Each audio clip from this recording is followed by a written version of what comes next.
OneCoin's Ponzi founder learns his fate. Coinbase, Telegram, and MetaMask all introduce new features, and a Bitcoin miner returns a $500,000 transaction fee. These stories and more this week in crypto.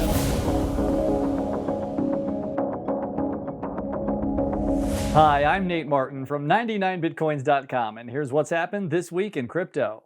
The co-founder of the $4 billion OneCoin Ponzi scheme, Carl Sebastian Greenwood, was sentenced to 20 years in prison for his role in one of crypto's largest frauds. Greenwood admitted guilt for creating a fraudulent cryptocurrency with his business partner Ruja Ignatova, known as the Crypto Queen.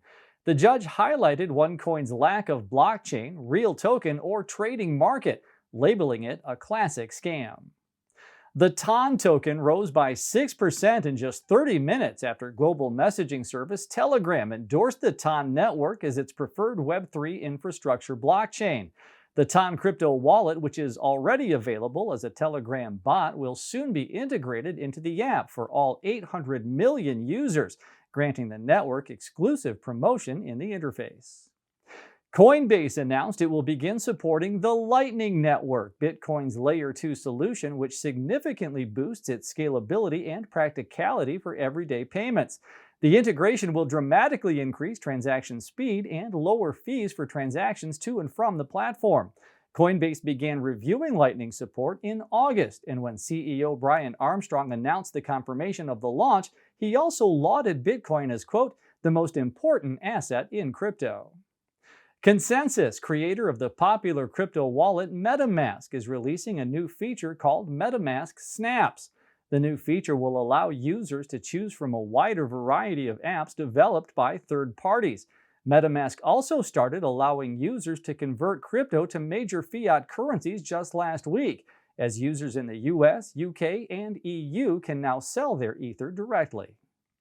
Genesis, a crypto trading firm hit by the FTX crypto collapse last year, has stopped all trading operations. After announcing the closure of its US desk last week, the company now confirms it's closing international trading as well. A company statement calls the move a voluntary business decision, stating that Genesis no longer offers trading services through any of its business entities. PayPal stablecoin partner Paxos released a transparency report on PYUSD's reserves. According to the report, the dollar-pegged token is backed by $43 million in treasury notes and $1.5 million in cash reserves. Paxos emphasizes the safety of over-collateralization, minimizing the risk of loss while highlighting collaborations with other banks, such as BMO Harris, Customers Bank, and State Street.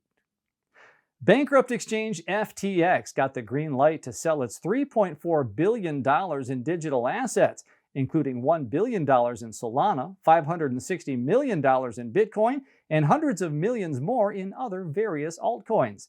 BitGo currently manages the assets, and while no direct open market sales are planned, some firms have already expressed interest in buying the assets publicly. The Bitcoin community spotted a BTC transaction that paid a $500,000 transaction fee to move only around $2,000, while the average network fee at the time was only around $2. The miner who received the fees publicly offered to refund the error. It took a couple of days for Paxos to announce that they made the mistake through their servers. Blockchain data confirms the return of the funds. That's what's happened this week in crypto. See you next week. If you've enjoyed this video, leave us a thumbs up, subscribe to the channel, and click the notification bell so you don't miss a review, news update, or the clearest information about Bitcoin and cryptocurrencies anywhere.